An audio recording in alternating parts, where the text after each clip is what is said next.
Welcome to my show. I'm a guest here. Her name is Dr. Janice Fortman. Dr. Janice, how are you doing, ma? I am doing great. How are you doing? I'm fine. Thank you very much, Dr. Janice. And also, thanks so much for the time and the opportunity, Dr. Janice. Firstly, you are an author. You are also a relationship coach. Can you please, Dr. Janice, discuss more about yourself and how you are doing currently now, Dr. Janice? Okay. Well, thank you again for inviting me to be on your show. I am Dr. Jan Fortman or Janice Fortman, and I am a relationship communications coach. Now, what I do is I help people to improve their communication so that they can improve their relationships. Now, this can be personal relationships or it can be professional relationships. So I do this through group coaching, through one-on-one coaching. I do it also through speaking to different companies, corporations, and groups nationally and internationally. I totally appreciate that. Honestly speaking, it is definitely not a easy task to do a lot of work and also try to have some kind of communication around people around the world. And also, I would like to dive if you've written any book or if you are also planning to write any book in the coming future, Dr. Janice. Well, actually, yes. You can kind of see the books over here. So, the first book I wrote was this one, and that book is entitled The Little Book of Big Behavior Interventions. I wrote that book when I was a teacher. I used to teach for the Chicago Public Schools, and I taught children, special education children. And many of the children had behavior issues. And what I saw with most young people was that there were just certain behaviors that they did. And there were some behavior interventions that the teachers could do to keep that behavior that they didn't want to see from escalating. So I really wrote that book for teachers and for parents and grandparents. The second book I wrote, which was I'm doing this. This one right here is called The Secrets to How Not to Throw Mama from the Train. And that book is about how to navigate the challenges in the adult daughter aging mother relationship, which is one of the areas where I coach, which is the issues that some adult daughters and their moms have to improve their relationships. The third book was a collaboration, and it's called Harness the Power of Purpose. And that was a book where I collaborated. My chapter was chosen to be the introductory chapter, and it's about communication and relationships in the workplace. And this last one here, which is, I keep doing this, My Story, um, it's a collaboration of different women. And we talked about our stories, our journeys, how we came from, some of us started, as a little girl, the journey all the way up to adulthood and where we are right now in the world today. So those are the four that I have. There's another one that has not been published yet where I collaborated, and that's about mental health, well-being, uh, physical health, and relationships. That is so So beautiful. yeah. Getting from the point of that is five books they are trying to publish and getting to the point of writing about children. getting to the stage of how to connect with people, how to gain relationship with people and communicate with people. And you also spoke Yeah. about the most important part, women. And now you are bringing the one that deals Yeah. with mental health and how we can also help ourselves as humans. It's so tremendously beautiful. It shows you've done a lot of great work, which is very inspiring and beautiful. I would Thank also you. like to drive to the point of struggle we have in our life today.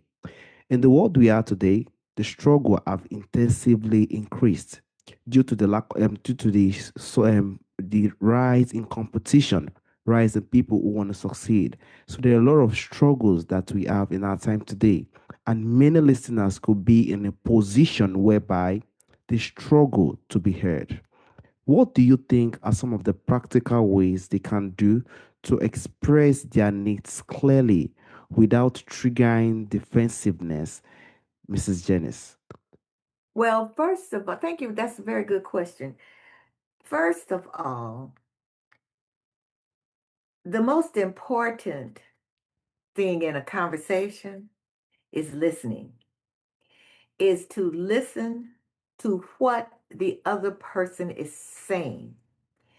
And even if you don't quite understand, or just to make sure that you are understanding what that person is saying, you can always repeat it. You can say things like, now, do you mean, you can clarify, do you mean this, or am I correct in saying that this is what you mean? Because when you do that, there are no misunderstandings. Therefore, when you're having that conversation, you're not having a conversation that's based on misunderstandings. And so that makes you have a real and an authentic conversation. A lot of us, when we are having a conversation and we might offend someone or something, it's because we started to respond before that person finishes. We often do that. A lot of us do that.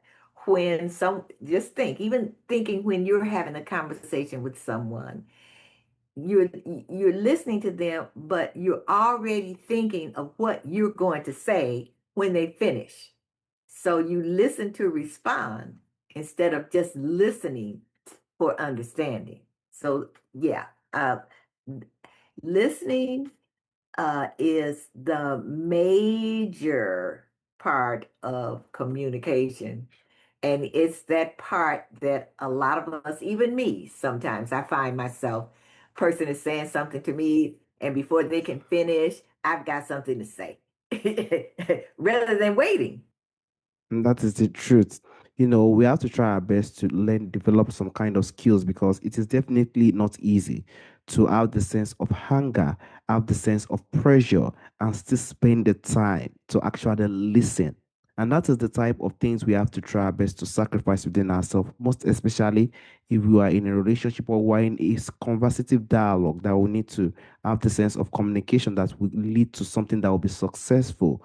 We have to learn to live the adaptation of listening, spending the time to listen and understanding the other person better. Then we can try our best to develop such conversation in that way to make the conversation also more productive. Also, some people try their best to communicate with some kind of selfishness, some kind of guilt. You understand? Which made the conversation most of the time, sometimes it could get to a point whereby it get toxic.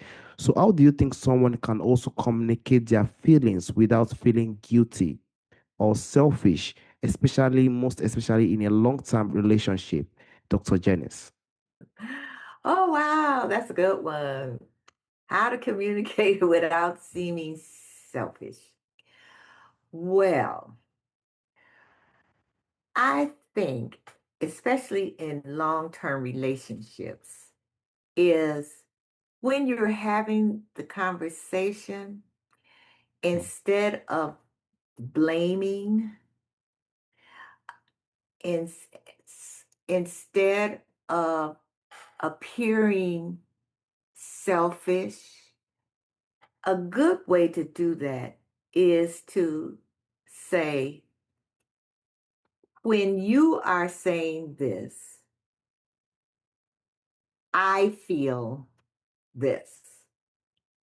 Now, because number one, it takes it off of the other person and it's showing the other person, it gives that other person the chance to focus on you instead of focusing on themselves.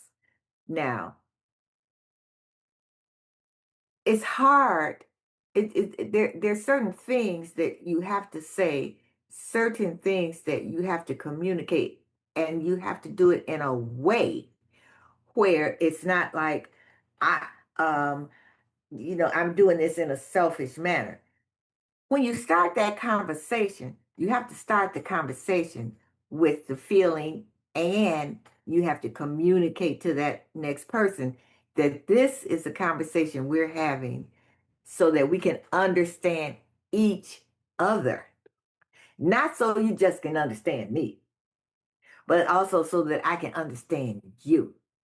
When you do something like that, when you have a conversation like that, then that other person will not see you as being selfish, so to speak. In other words, it's all about me, me, me, me, me, me, me. It's about us. And this is personal in personal relationships and in professional relationships. We have to remember in our conversation, it's not all about me. It's not all about you. It's about us. Hmm. Very beautiful. I have to be honest with you. That shows that when we are having communication, we have to try our best to know how we can project what we say and try our best to make it to get to a point whereby we don't feel selfish, but we try our best to get the perspective of that person to make sure that the conversation is in a way that it is both you and I, or the both of us, that are actually listening and actually giving the sense of inspiration when it comes to we try our best to understand each other. So I am talking, Yes, you are talking, and we are bringing and developing the sense of the dialogue. Then we understand each other. We are seeing ourselves, each other, yes. and we are building this conversation on and on and on. Now, it's not about me, it's about us. And that is the beauty of having a long lasting relationship, to be honest. And also, I would like to drive to the point whereby people who have different style of communicating, it could be difficult because the backgrounds might be different and they might be in a position whereby they communicate really, really differently in a very huge way. So for people or for couples or even for families who have very different communication styles, what do you think are the strategies that can help them bridge the gap and understand each other better, Dr. Janice? Well, if you know the different communication styles, there is that aggressive one, Mm. that it's my way or the highway. Okay. Then there's that passive aggressive one who will say, okay, I'll do this, but I really don't want to. So, they're being passive, but then it's that passive aggressive one. Then there's that passive one that no matter what, that's the one you see that gets walked on all the time, stepped on all the time. Then there's that one that I like to call assertive, meaning they listen to everything, they listen to both sides before they make a decision. Now, if you know, if you think about it and you know that this is the way this person communicates and it's not the same as yours, but if I know that's you, if I sit back and let's say within your family, and you sit back and you say, okay, uh, my mom is the one she's aggressive now, but my dad, he's passive. Okay, um, and so you look at that, and what happens is if you realize that this is just the way they communicate, and it's not personally directed at you.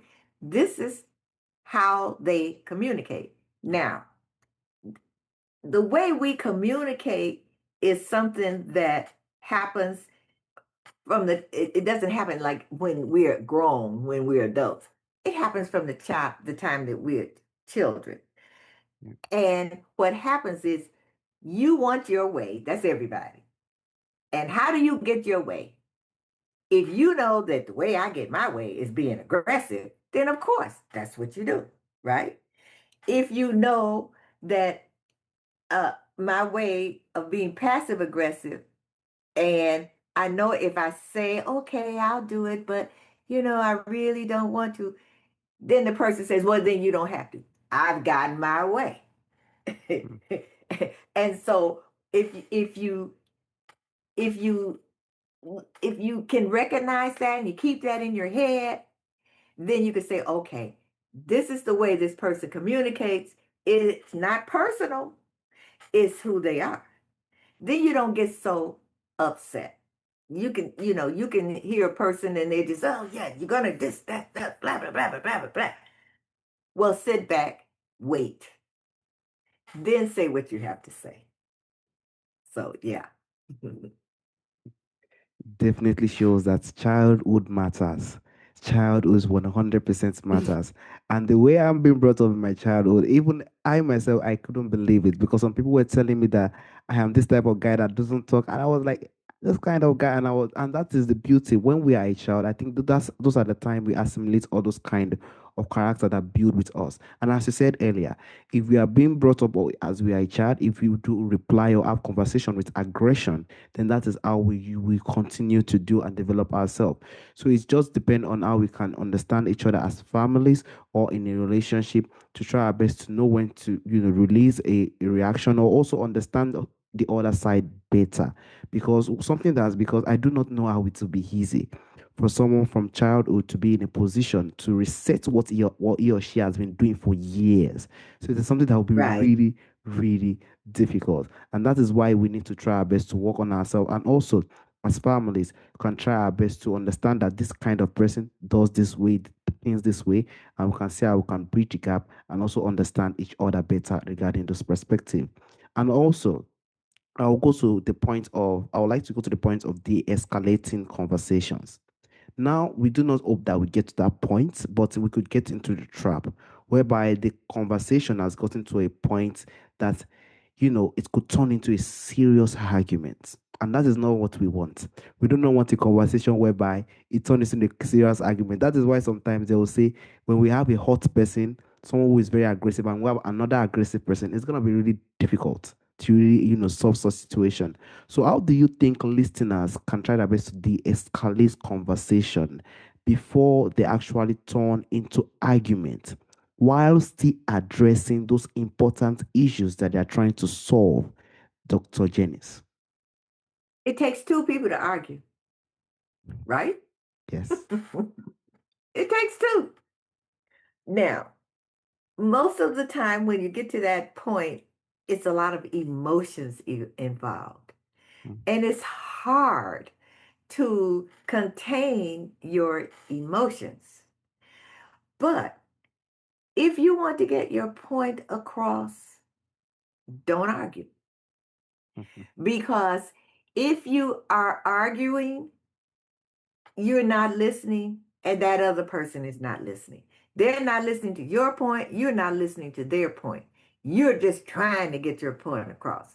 And so you end up in these conflicts. That's why most of the time arguments don't solve anything. Ah, You walk away angry. But now, if you are trying to argue, what is that? Those words, there's a whatever. you know so you're trying to argue, oh, duh, duh, duh, duh, duh. And I'll do that. I'll say, okay, whatever. Well, now the person has to stop. I mean, why would that person continue? Because now it takes two.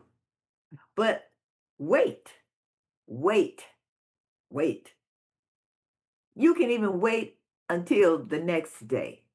Wait until things are calm, mm, and you can come up with, not that we were having that argument, but we were having that discussion yesterday. And I didn't get a chance to really tell you, what I think. Okay. Now, depending on the person, they might want to start with, what they have to say and start the argument all over again. Then you just stop. Wait, wait. It's hard to do. I mean, these things are not easy, Yeah. but it takes time and it takes practice. But you have to remember it takes two to argue. So that person that wants to argue with you, because you find some people who are very argumentative, and usually that's because they, number one, are insecure, Mm, and number two, they feel that uh, I want to, I want to convince you of this, of my side. But really, what they're doing a lot of times is convincing themselves at the same mm, time they're trying to convince you, you know. But the best thing to do to keep that's the great conflict resolution tool, to keep from that argument and getting it that escalation kind of things. Just stop. mm. Because if I'm not saying anything back to you, right? And those are the little things we have to try our best to understand. And Yeah, it's there not easy. is it's not easy. To be honest with you, it is not easy. But we have to just learn Right. it. It's something we have to try our best to adapt. And it's, as you said, it takes two-person to have a serious argument. Now, how are we going to try our best to work on this argument and make it a productive one? And that is why we have to try our best to do, have this kind of patience to say, wait, give the sense of calmness, try again. If it doesn't work, okay, tomorrow. Then give it the next day. Then continue like Mhm, that. And if the content, there is no way the person we other side we bring it down. And that is what we mhm. also need to understand in those perspectives. We have to try to leave the sense of calmness because we do not know who we are going to encounter. We do not know who we are going to be with. Very You true. don't even know who are going to even try our best to even say I love or something like that. We have to try our best to learn all this kind of things so that no matter the person we encounter in our life, we are going to be able to handle such person with patience and calm. And that is why I would Yeah. like to go to the main cause, calmness. Calmness is very difficult, as you said earlier. It's very difficult to have because for one to be calm, it takes a lot for one to be calm. And even most especially, it could be difficult for one who has been very aggressive from a child.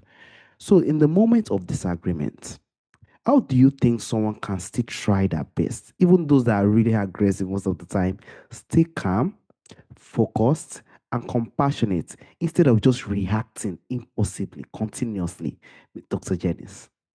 You know, um, what you can do is have your own little kind of saying or mantra in your head. And I read a book by who was it? It wasn't Deepak Chopra. I've forgotten the name of the book. But anyway, uh and he has, I was trying to see if I saw it, right in front of me or on the side of me, but I don't see the book. But he said he uses the term pain body, and meaning this is whatever is happening on the outside and the way your brain is receiving stuff is to have that mantra. And he says, just say it over and over and over again, and I'll do that. Uh, I'll just say to myself, pain body, pain.